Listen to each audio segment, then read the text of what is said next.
Assalamualaikum students, this is Abdul Mohit Mir. Welcome to another video. I hope you are doing well. Last lecture में हमने exercise 1.6 question number 2 जो statement वाले questions हैं उसको solve किया था bye inverse और ग्रामर रूल मेथड। आज के इस लेक्चर में हम क्वेश्चन नंबर 3 को सॉल्व करेंगे again by using inverse method और ग्रामर रूल मेथड। ओके जी, क्वेश्चन नंबर 3 आप स्क्रीन पे देख सकते हैं। To sides of rectangle differ by 3.5 centimetre. Okay, सबसे पहले हम यहाँ एक रेक्टेंगल ड्रॉ कर लेते हैं। सही हो गया जी, एक रेक्टेंगल ये हमने ड्रॉ कर ली। रेक्टेंगल ड्रॉ करने के बाद क्वेश्चन में ये गिवन है कि two sides of rectangle differ by 3.5 centimetres. Rectangle की कोई सी दो साइड्स, उनका डिफरेंस, लेट्स सपोज एक ये साइड है और एक ये साइड है, ठीक है। इन दोनों साइड्स का जो डिफरेंस है that is 3.5 centimetre. So difference का मतलब है, डिफरेंस कहते हैं कि इन दोनों लेंथ और विड्थ के दरमियान में जो फर्क है पैमाइश का, ठीक है, that is 3.5 centimetre. So to sides of rectangle differ by 3.5 centimetre. तो एक साइड हम ये ले लेते हैं और एक ये साइड ले लेते हैं, ठीक है। और क्वेश्चन में ये कह रहे हैं कि two sides of rectangle differ by 3.5 centimetre, यानी कि ये जो दो लेंथ्स हैं, एक ये है और एक ये है, इन दोनों में जो फर्क है, इनकी पैमाइश का या इनकी डायमेंशंस का जो फर्क है दैट इज 3.5 सेंटीमीटर। ओके, फिर आगे क्वेश्चन में चलें। ओके, आगे चलें क्वेश्चन में। तो फाइंड द डायमेंशंस। अब डायमेंशंस मैंने लास्ट क्वेश्चन जो क्वेश्चन नंबर 2 था उसमें मैंने डिटेल में बता दिया था, रेक्टेंगल को भी डिफाइन किया था और डायमेंशंस को भी बताया था और पेरीमीटर को भी बताया था। Find the dimensions. डायमेंशंस कहते हैं किसको हैं, यानी कि आपने लेंथ और विड्थ जो फाइंड करनी होती है, जो साइड्स फाइंड करनी होती है रेक्टेंगल्स की, उनकी पैमाइश करनी होती है, उसको हम डायमेंशन बोलते हैं of the rectangle. If its parameter is 67 centimetre, अगर इसका पैरीमीटर जो है वो 67 सेंटीमीटर हो। पैरीमीटर भी लास्ट जो लेक्चर था उसमें मैंने डिफाइन किया था, आप उस वीडियो को देख सकते हैं, उसका डिस्क्रिप्शन में मैं लिंक दे दूंगा। ओके, अब इसको फर्दर क्वेश्चन को सॉल्व करते हैं। अगेन क्वेश्चन पढ़ लेते हैं। क्वेश्चन में क्या कहा गया था कि two sides of rectangle differ by 3.5 centimetre. Rectangle की जो दो साइड्स है, लेट्स सपोज हमने एक ये ले ली और एक ये ले ली, इन दोनों का जो पैमाइश का फर्क है दैट इज 3.5 सेंटीमीटर। हम यहाँ लेट कर लेते हैं कि ये जो साइड है इसको हम लेंथ कह देते हैं, ठीक है, हमें तो नहीं पता क्या है, इसको लेंथ कह देते हैं, और ये विड्थ, इसको विड्थ कह देते हैं, ठीक है। ओके जी, अब हम यहाँ पर लेट कर लेते हैं, let length of rectangle is equal to, हम लेंथ ऑफ रेक्टेंगल जो है उसको हम लेट कर लेते हैं कि ये x है, इसको हम x लेट कर लेते हैं, ये हमने फाइंड करने। Similarly again let width of rectangle is equal to y। Okay जी, हम हमने लेट कर लिया, एक साइड लेंथ जो थी उसको लेट कर लिया x और दूसरी साइड को y लेट कर लिया। ये लेट करने के बाद अब हम चलते हैं अपनी स्टेटमेंट की तरफ और उस स्टेटमेंट को यहाँ पर लिख लेते हैं। सबसे पहले आप लिख लें कि according to the first condition, okay, according to the first condition. अब फर्स्ट कंडीशन गिवन क्या थी, two sides of rectangle differ by 3.5 centimetre, यानी कि रेक्टेंगल की कोई सी दो साइड्स, वो ये दो साइड्स है जिनको हमने लेट किया हुआ है, इनका डिफरेंस 3.5 है। अच्छा, एक साइड हमने x लेट की और एक साइड हमने y लेट की हुई है, ठीक है। इन दोनों का डिफरेंस, मैथ में डिफरेंस डिनोट करते हैं माइनस से, तो इन दोनों का डिफरेंस यानी कि एक साइड x है, दूसरी साइड y है, और इन दोनों को मैंने डिनोट कर दिया किससे, माइनस से। इनका डिफरेंस जो है वो इक्वल है किसके, 3.5 सेंटीमीटर्स के। सो ये हमारे पास जो फर्स्ट इंफॉर्मेशन गिवन थी क्वेश्चन में, स्टेटमेंट में, उसके अकॉर्डिंग हमने फर्स्ट कंडीशन के अकॉर्डिंग हमने ये इक्वेशन बना ली, ठीक है।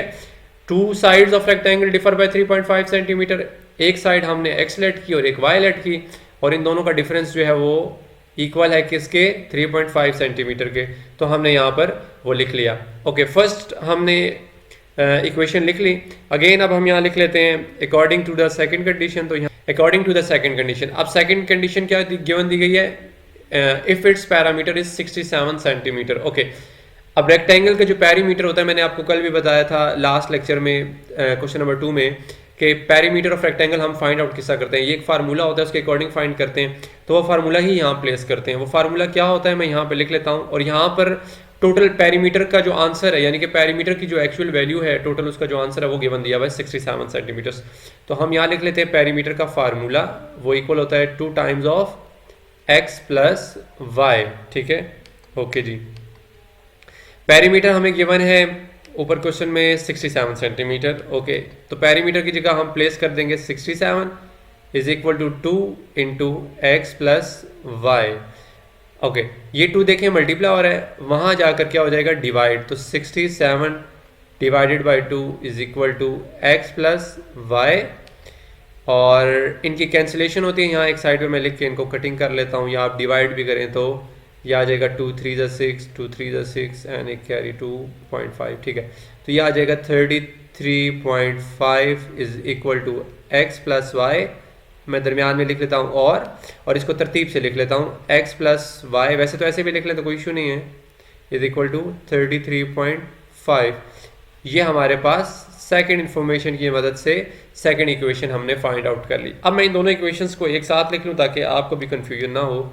पहली इक्वेशन थी हमारे पास x माइनस वाई, वो यहाँ लिख लेते हैं first equation x minus y is equal to 3.5, ये इक्वेशन नंबर 1, और सेकंड इक्वेशन ये ऊपर ही लिखी है, इसी को दोबारा उतार लेते हैं 33.5।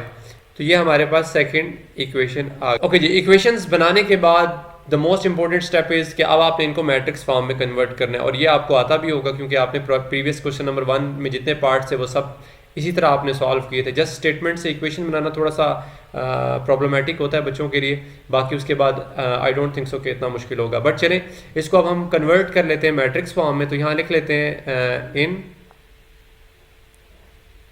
Matrix form.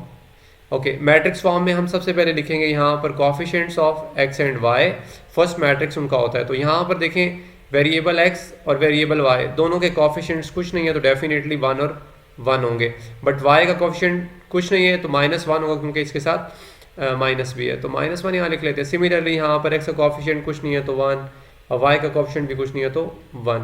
तो ये हमने फर्स्ट मैट्रिक्स में कोफिशिएंट्स एक्स और वाई के लिख दिए।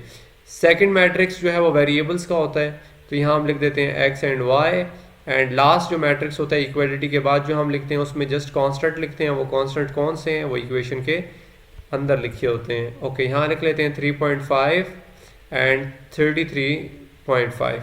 ओके जी, मैट्रिक्स फॉर्म में अब हमने इसको कन्वर्ट कर दिया। अब हम फर्स्ट मैट्रिक्स को नाम दे देंगे किसका, मैट्रिक्स ए का, और इसको नाम दे देंगे कैपिटल एक्स का, और इस मैट्रिक्स को कांस्टेंट के मैट्रिक्स को नाम दे देंगे बी का। और ये याद रखिएगा अभी हम ये सॉल्व कर रहे हैं बाय इनवर्स मेथड, क्योंकि क्वेश्चन में तो दोनों गिवन है तो मैंने दोनों से ही कर देता हूँ, यहाँ लिख देता हूँ, ठीक है। बाय इनवर्स मेथड सॉल्व कर रहे हैं। ओके, इनवर्स मेथड में क्या होता है कि इन दोनों को हम कंबाइन करके लिख लेंगे ऐसे करके ए एक्स, और इक्वलिटी के बाद आपके पास जो कांस्टेंट बी लिखा है उसको एज इट इज़ लिख देंगे। सो हमने एक्स फाइंड करना होता है, ए वहाँ जाकर ए इनवर्स बन जाएगा। प्रीवियस जितने भी क्वेश्चन है सब में आप ऐसे ही करते रहें, ठीक है। अब आपको याद हो गया होगा x is equal to A inverse B. इसको मैंने इक्वेशन नंबर 1 का तो खैर नहीं नाम दे सकते क्योंकि हमने पहले भी, इसको हम किसी और का नाम दे देते हैं, इसको हम z इक्वेशन कह देते हैं, ठीक है। Okay, x is equal to A inverse B. अब याद रखिएगा, देखिए x हमारे पास ऊपर क्वेश्चन में मौजूद है x एंड y, ठीक है। सिमिलरली b कांस्टेंट है, वो भी हमारे पास ऊपर मैट्रिक्स मौजूद है, सिर्फ a इनवर्स नहीं है, क्वेश्चन में देख सकते हैं जस्ट a है। तो a इनवर्स सबसे पहले हम फाइंड करेंगे। अब a इनवर्स फाइंड करने का फार्मूला आपको आना चाहिए, that is adjoint of a divided by determinant of a। Okay, इस फार्मूले के अकॉर्डिंग हम इनवर्स फाइंड करते हैं, और हमेशा डिनोमिनेटर यानी कि determinant of a b what ever जो भी होगा, बस डिटर्मिनेंट आपने पहले फाइंड करना है कि आपको उससे पता चल जाएगा कि वो सिंगुलर है या नॉन सिंगुलर। तो डिटर्मिनेंट फाइंड करने के लिए आप वर्टिकल लाइंस का यूज़ करते हैं, और a हमारे पास ये ऊपर गिवन है, यहाँ लिख देते हैं 1 -1 अगेन 1 एंड 1। ओके जी, डिटर्मिनेंट के लिए आप क्रॉस मल्टीप्लिकेशन करते हैं। सबसे पहले हम इनको क्रॉस मल्टीप्लाई कर लेते हैं, यानी 1 मल्टीप्लाई बाय 1, और दरमियान में हमेशा माइनस आता है। फिर हमारे पास जो सेकंड डायगोनल है ये वाला, जिसको हम राइट डायगोनल बोलते हैं, -1 × 1।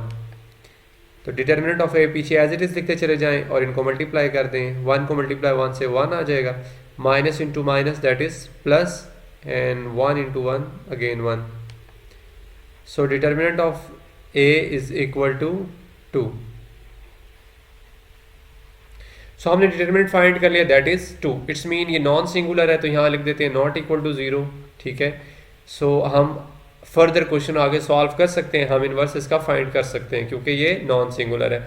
सो अब एडजॉइंट ऑफ ए फाइंड करेंगे अकॉर्डिंग टू फार्मूला। तो यहाँ लिख लेते हैं adjoint of A is equal to, सबसे पहले मैं यहाँ पर एडजॉइंट तो नहीं फाइंड कर रहा, पहले मैं मैट्रिक्स एज इट इज लिख देता हूँ एडजॉइंट के लिए। ए हमारे पास था 1 1 -1 एंड 1।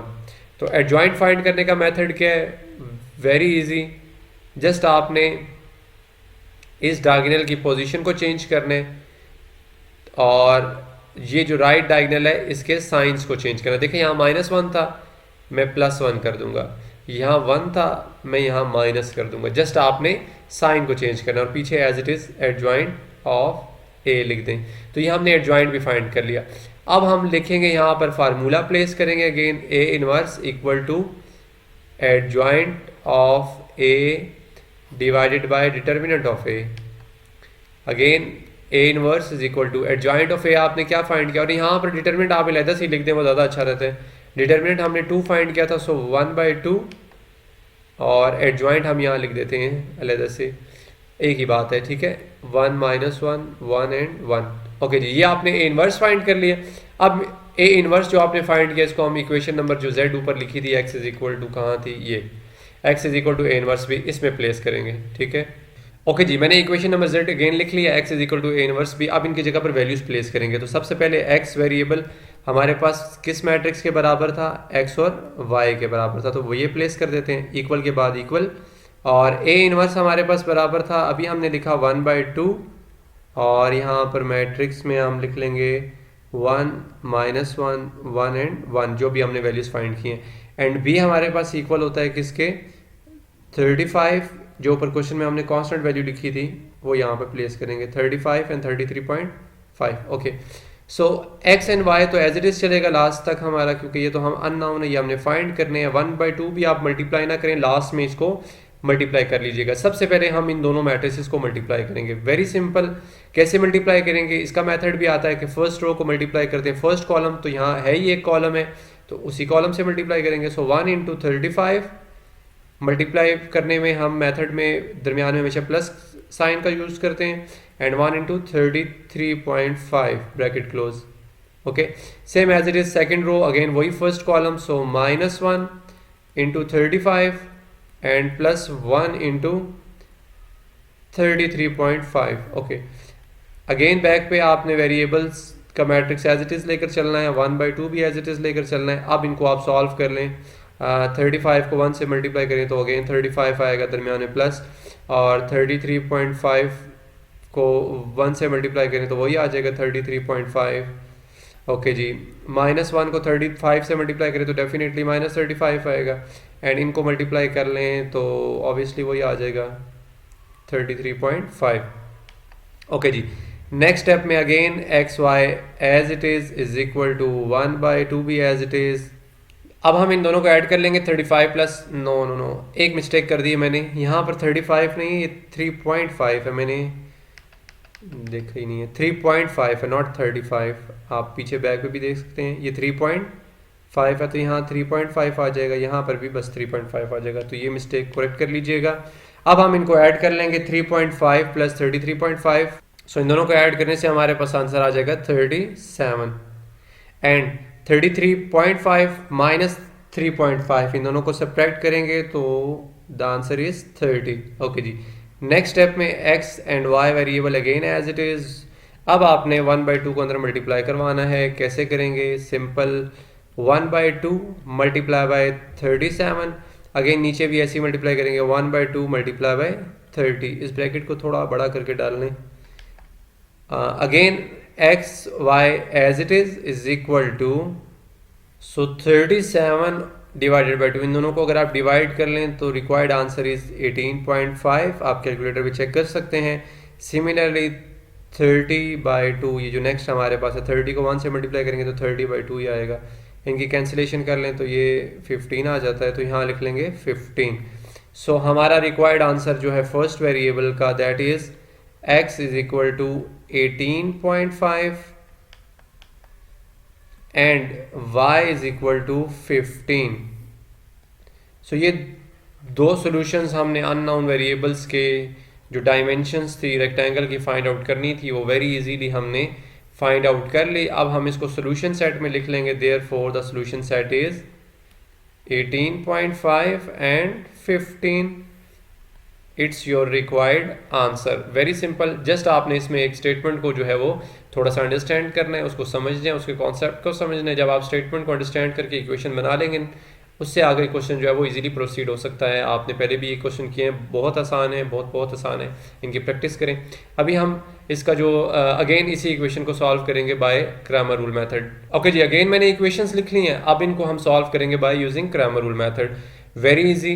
क्रैमर रूल मेथड का जो फार्मूला है वो पहले लिख लेता हूँ यहाँ पर, आपको ताकि याद रहे। x is equal to A x का determinant divided by determinant of a, and similarly y is equal to determinant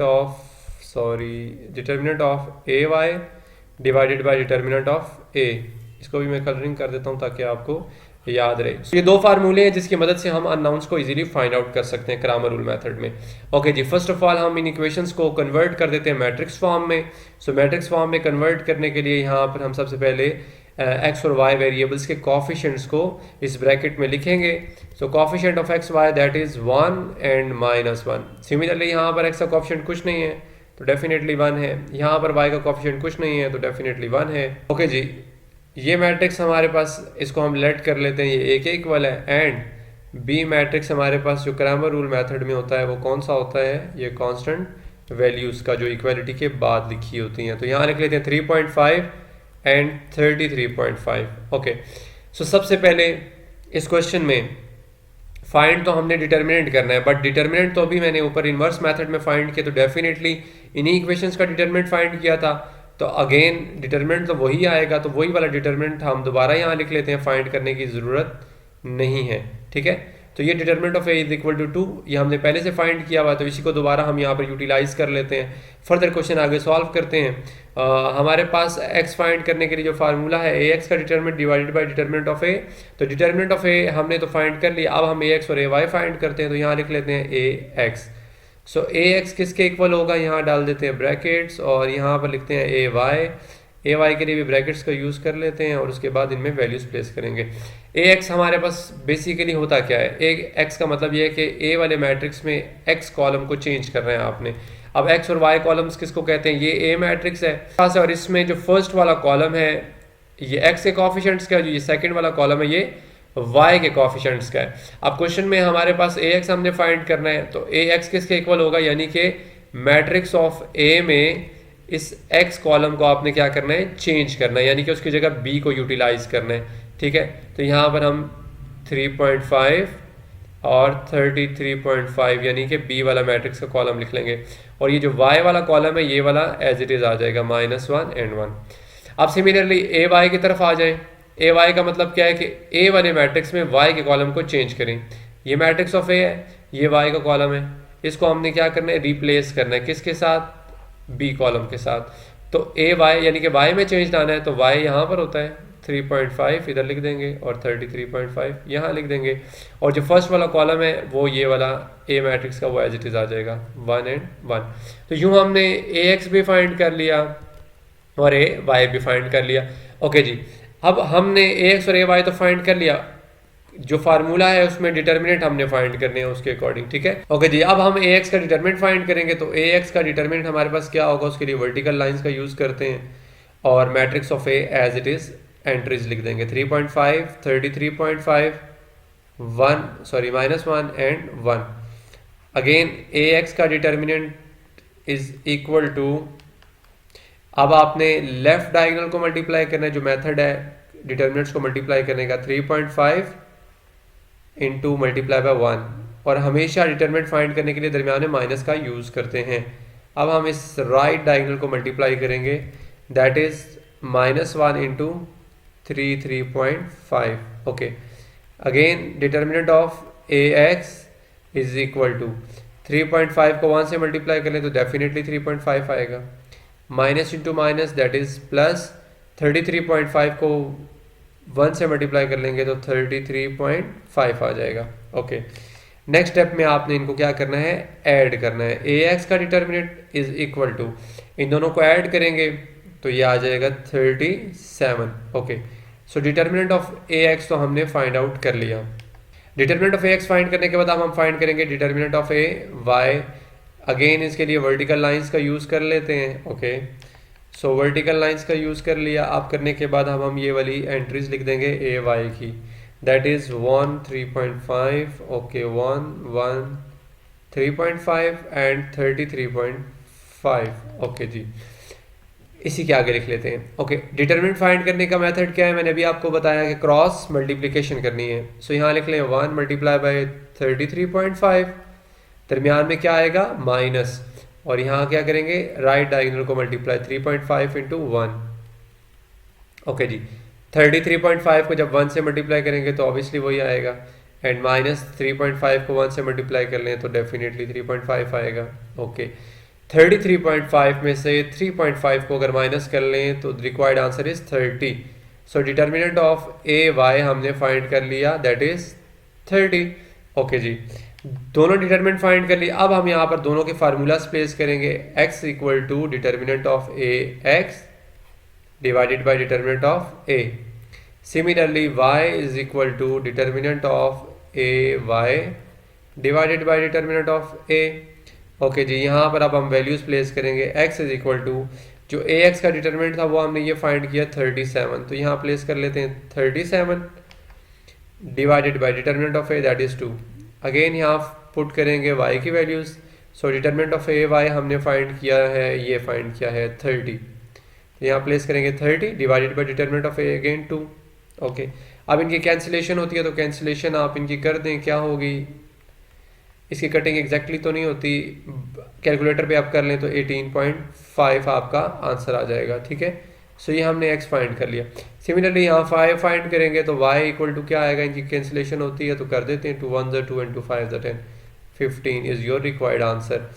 तो यही आंसर हमने Cramer rule method inverse method में भी फाइंड किए, और एग्जैक्टली सेम वही आंसर हमारे पास क्रैमर रूल मेथड में भी आए। तो ये दो वैल्यूज थी जो हमने अननाउंस फाइंड करनी थी bye using Cramer rule method, जो कि हमने फाइंड कर लिया। अब यहाँ लिख लेते हैं solution set. So solution set is 18.5 and 15। So this is your required answer. So again question number 3 और इससे ऑनवर्ड जितने भी क्वेश्चन है ये सब के सब मोस्ट इंपॉर्टेंट भी हैं, और सेकेंडली ये कि बहुत ईजी भी हैं अगर आप इसको कंसेप्ट क्लियर करके चलेंगे तो। ठीक है, आई होप कि आपने इस क्वेश्चन को अंडरस्टैंड किया होगा। अगर कहीं भी कोई भी किसी किस्म का क्वेश्चन होता है you can ask in comment box section. मेरी नेक्स्ट वीडियो तक के लिए अपना बहुत सारा ख्याल रखिएगा, दुआओं में याद रखिएगा। अल्लाह हाफिज़।